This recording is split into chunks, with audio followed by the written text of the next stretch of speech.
Men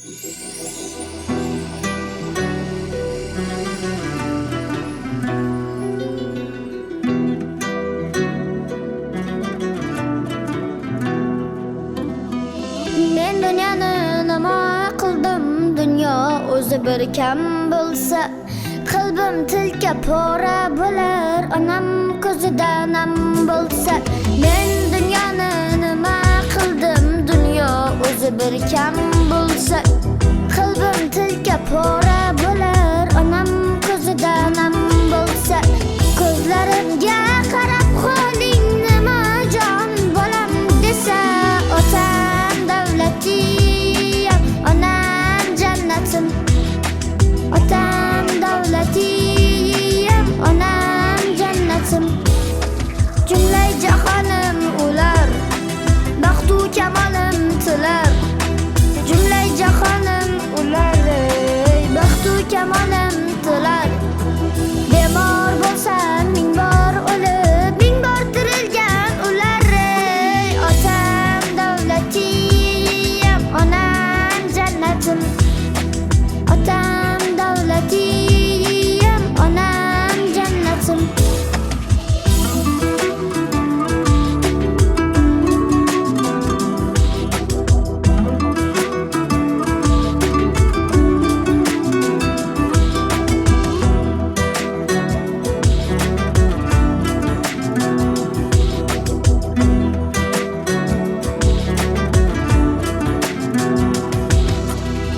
Qo'lim ochib duoga otamni umrini uzaytir Alloh dedim. Boshim qo'yib poyiga onamni umrini uzaytir Alloh dedim. Qo'lim ochib duoga otamni umrini uzaytir Alloh dedim.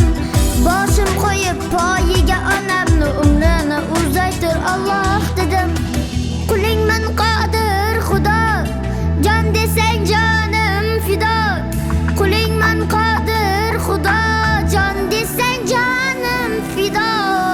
Yurakda bitta sado, yurakda bitta nado. Otam davlatiyam, onam jannatim. Otam davlatiyam, onam jannatim. Men dunyoni nima qildim, dunyo o'zi bir kam bo'lsa, qalbim tilka pora bo'lar, onam ko'zida nam bo'lsa. Men dunyoni nima qildim, dunyo o'zi bir kam bo'lsa, qalbim tilka pora bo'lar, onam